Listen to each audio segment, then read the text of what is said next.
Good morning students. आज मैं आपको इलेक्ट्रिकल इंजीनियरिंग फर्स्ट सब्जेक्ट पढ़ाने जा रही हूँ, जिसका चैप्टर 1 है क्लासिफिकेशन ऑफ इंजीनियरिंग मटेरियल्स। तो आज हम ये पढ़ेंगे।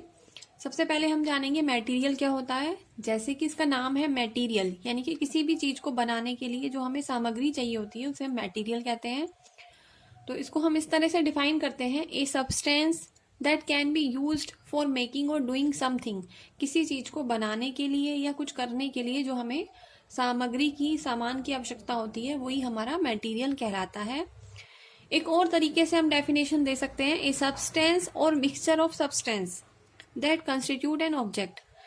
ऐसे कुछ पदार्थ या उन पदार्थों का मिक्सचर जिससे कोई हम ऑब्जेक्ट बना सकें। ठीक है, यानी कि कोई सामग्री या उन बहुत सारी सामग्रियों का एक मिक्सचर जिससे हम कुछ ऑब्जेक्ट बना सकें, वो हमारा मटेरियल कहलाता है। उसके बाद आता है मटेरियल्स को जब हम सेलेक्ट करते हैं तो हमें कौन कौन से फैक्टर्स पे ध्यान देना है। Factors for selection of material.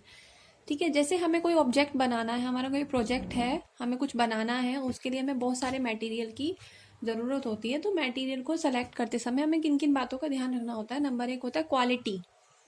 जो बहुत इंपॉर्टेंट फैक्टर्स है वो बता रही हूँ मैं आपको। जैसे पहला है क्वालिटी। क्वालिटी यानी कि उस मटेरियल की क्वालिटी कैसी है, उसका जो मेन फैक्टर है वो क्वालिटी है। अगर मटेरियल अच्छी क्वालिटी का होगा तो ही हमारा जो प्रोजेक्ट है वो अच्छी क्वालिटी का बनेगा। इसी तरह से सेकंड है कॉस्ट, यानी कि कॉस्ट उसकी रिलायबल होनी चाहिए। बहुत ज़्यादा घटिया सामान ना हो और बहुत ज़्यादा महंगा सामान ना हो। तो कॉस्ट जो है रिलायबल होनी चाहिए, मतलब जो सामान है उसी के अकॉर्डिंग उसकी कॉस्ट हो, तो कॉस्ट होगा सेकंड फैक्टर। थर्ड है ड्यूरेबिलिटी। ड्यूरेबिलिटी मतलब होता है टिकाऊपन, यानी कि सामान जो है जितना अच्छा होगा वो उतना ही प्रोजेक्ट उसका टिकाऊ रहेगा, यानी कि उससे बना हुआ जो ऑब्जेक्ट है वो उतना ही ज़्यादा चलेगा, लंबे समय तक चलेगा। तो ड्यूरेबिलिटी मतलब सामान उसका अच्छी क्वालिटी का हो, ड्यूरेबल हो, ज़्यादा मजबूत हो, चलने वाला हो। ठीक है, ड्यूरेबिलिटी उसकी अच्छी हो। फोर्थ है अवेलेबिलिटी, यानी कि उसकी उपलब्धता। सामान जो है आसानी से उपलब्ध हो जाए, ऐसा ना हो जैसे हमने फॉर एग्जांपल हमने कोई इलेक्ट्रॉनिक्स आइटम लिया, ठीक है, उसके कुछ पार्ट्स हैं, जैसे हमारा वो इलेक्ट्रॉनिक्स आइटम है, हमने कोई इलेक्ट्रॉनिक्स आइटम बनाया तो हमने उसके कुछ पार्ट्स लिए, तो वो सब मटेरियल, उसके पार्ट्स का जो मटेरियल है वो इस तरह के होने चाहिए कि वो हमें आसानी से उपलब्ध हो जाए। मान लो अगर वो खराब हो जाता है बाद में आइटम, तो हमें पूरा रिप्लेस ना करके कोई एक आइटम ठीक करके, जैसे मान लो कोई चिप है उसी को रिप्लेस कर दिया, फिर से वो चलने लगा। अगर उसका स्पीकर खराब हो गया तो स्पीकर रिप्लेस कर दिया। तो यानी कि अवेलेबिलिटी होनी चाहिए, सामान की आसानी से उपलब्धता हो। ठीक है, ऐसा ना हो कि बहुत रेयर हो कि उपलब्ध ही नहीं है, कहीं मिल ही नहीं रहा, एक बार तो बन गया लेकिन फिर बाद में उसका सामान ही नहीं मिल रहा। तो चौथी चीज हो गई अवेलेबिलिटी।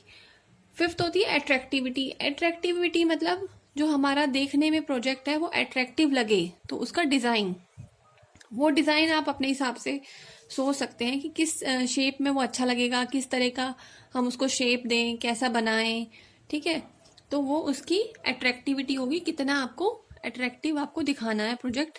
ठीक है, जैसे कि आपको एग्जांपल बता देती हूँ। जैसे मिक्सी आती है, मिक्सर जूसर आते हैं, तो कई कई तरह के आते हैं। ठीक है, कुछ जो होते हैं साइज में बड़े होते हैं, कुछ छोटे होते हैं, तो कुछ अट्रैक्टिव लगते हैं, अलग अलग तरह के आते हैं। ठीक है, तो सामान को बनाने की चीज, मतलब उसकी शेप कैसी देनी है उसको सोचना, वो आ गया अट्रैक्टिविटी में। तो ये पांचों फैक्टर्स हो गए जो मेन है किसी भी मटेरियल को सेलेक्ट करने के लिए। उसके बाद आता है क्लासिफिकेशन ऑफ इंजीनियरिंग मटेरियल्स, यानी कि अब हमने जान लिया मटेरियल क्या होता है, किस कौन कौन से फैक्टर हैं मटेरियल को सेलेक्ट करते समय। अब आता है क्लासिफिकेशन ऑफ इंजीनियरिंग मटेरियल, यानी कि मटेरियल्स को कितनी प्रकार से हम क्लासिफाइड कर सकते हैं। तो जो पहला आधार है वो है बेस्ड ऑन द पर्पस, यानी कि उद्देश्य के आधार पर। पर्पस उद्देश्य के आधार पर, बेस्ड ऑन द पर्पस। तो उद्देश्य के आधार पर हम उसे 3 तरीके से क्लासिफाइड कर सकते हैं। पहला है कंस्ट्रक्टिव, दूसरा है डेकोरेटिव, तीसरा है प्रोटेक्टिव। ठीक है, कंस्ट्रक्टिव मतलब ऐसे मटेरियल जिनका यूज कंस्ट्रक्शन करने में, यानी कि निर्माण करने में यूज होता है, वो हमारे कंस्ट्रक्टिव मटेरियल कहलाते हैं।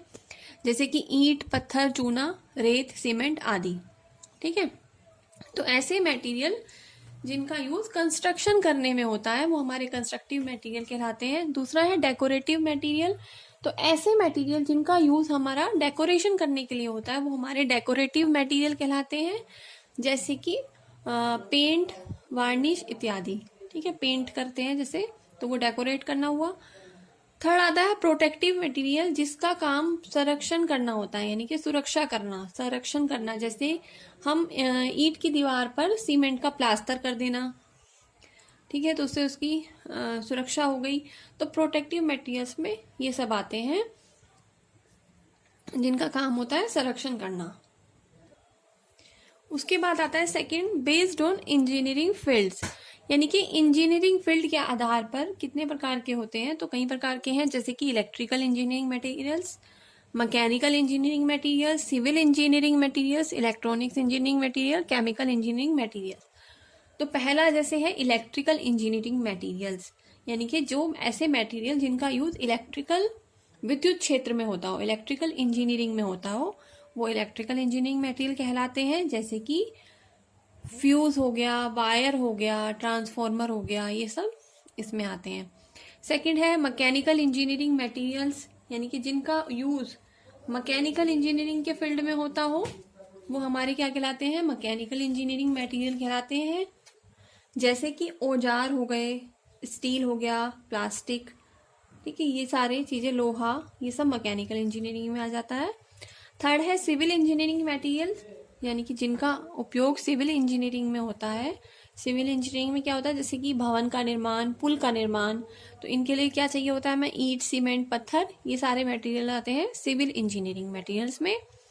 फिर आता है इलेक्ट्रॉनिक्स इंजीनियरिंग मटेरियल्स, यानी कि इलेक्ट्रॉनिक्स डिवाइसों को बनाने के लिए जो जो मटेरियल यूज होते हैं, तो ज्यादातर कौन से होते हैं, सेमीकंडक्टर मटेरियल्स। ठीक है, जो इलेक्ट्रॉनिक डिवाइस होती हैं वो ज्यादातर सेमीकंडक्टर मटेरियल से बनी होती है। तो सेमीकंडक्टर मटेरियल जैसे सिलिकॉन, जर्मेनियम इत्यादि, ये सब आ जाते हैं इलेक्ट्रॉनिक्स इंजीनियरिंग मटेरियल्स में। फिर आता है केमिकल इंजीनियरिंग मटेरियल, जैसे कि सल्फ्यूरिक एसिड, H2SO4, इस तरह के जो एसिड होते हैं वो आ जाते हैं केमिकल इंजीनियरिंग मटेरियल्स में, जिनका उपयोग केमिकल ब्रांच के लिए होता है। तो ये हो गया based on the engineering field.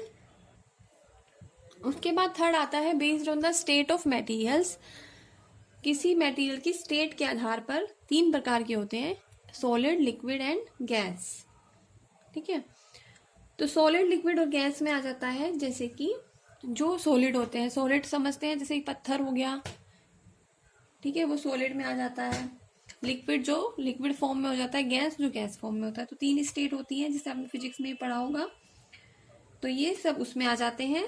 अब सॉलिड में हम सॉलिड को इस तरह से भी कह सकते हैं जिनका आयतन, वॉल्यूम, वेट और आकार, यानी कि शेप निश्चित होता है, वो सॉलिड मटेरियल कहलाते हैं। जिनका वॉल्यूम, शेप और वेट ये निश्चित होता है, वो हमारे सॉलिड मटेरियल्स कहलाते हैं। और लिक्विड मटेरियल्स वो होते हैं जिनका वॉल्यूम और शेप, वॉल्यूम और वेट तो निश्चित होता है, लेकिन शेप निश्चित नहीं होती।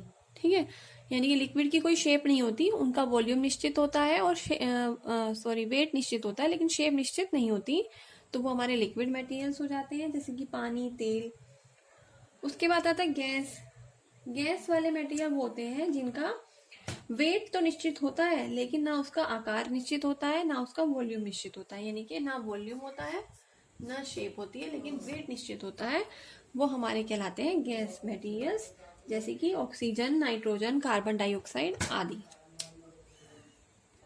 फोर्थ आता है बेस्ड ऑन केमिकल स्ट्रक्चर, यानी कि केमिकल स्ट्रक्चर के आधार पर दो तरह के होते हैं मटेरियल्स, मेटेलिक और नॉन मेटेलिक, यानी कि धात्विक और अधात्विक। मेटेलिक को हम धात्विक कहते हैं, नॉन मेटेलिक को हम अधात्विक कहते हैं। तो इसके नाम से ही पता चल रहा है, मेटेलिक यानी कि जिसमें जो मेटल की सहायता से बनाए जाते हों, यानी कि जो धातु की सहायता से बनाए जाते हों, वो मेटेलिक, धात्विक कहलाते हैं। नॉन मेटेलिक जो धातुओं की सहायता से नहीं बनते, जो धातुओं से नहीं बनते, वो नॉन मेटेलिक कहलाते हैं। तो वो एग्जाम्पल हो गए, जैसे कि जो धातु से बनते हैं धातुओं की सहायता से, तो वो होते हैं एल्यूमिनियम, कॉपर, गोल्ड, आयरन आदि। ठीक है, और नॉन मेटेलिक हो गए जो धातुओं की सहायता से नहीं बनते हैं, जैसे कि लकड़ी, प्लास्टिक, सीमेंट आदि। इसे आप नोट कर लें, मेटेलिक के एग्जाम्पल नोट कर लें, एल्यूमिनियम, कॉपर, गोल्ड, आयरन आदि। नॉन मेटेलिक के हैं लकड़ी, प्लास्टिक, सीमेंट आदि।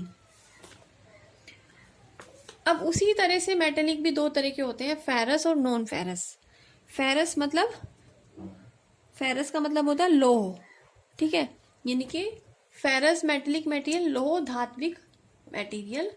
नॉन फेरस अलोह धात्विक मटेरियल।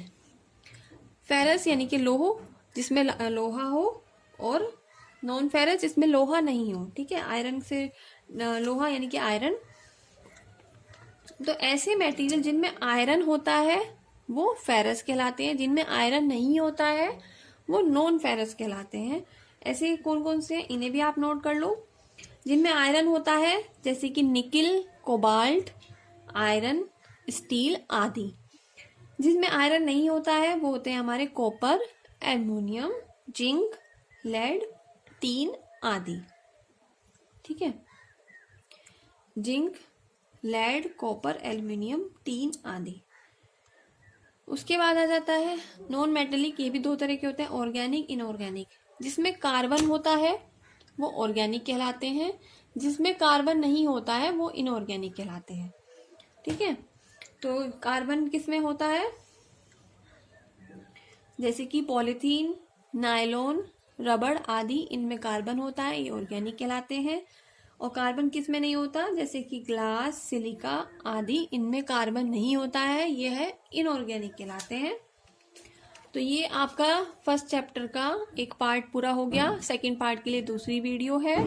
तो यहाँ पे आपने पढ़ लिया मटेरियल क्या होता है, उनको सिलेक्शन करने के लिए कौन कौन से फैक्टर्स हैं, और क्लासिफिकेशन हम उसका कितने आधार पर कर सकते हैं, ये सब आपने पढ़ लिया। अब इसके बाद जो सेकंड पार्ट है चैप्टर 1 का, उसमें आप पढ़ोगे classification on the basis of atomic structure. उसके लिए एक अलग से वीडियो है। तो आज के लिए इतना, थैंक यू।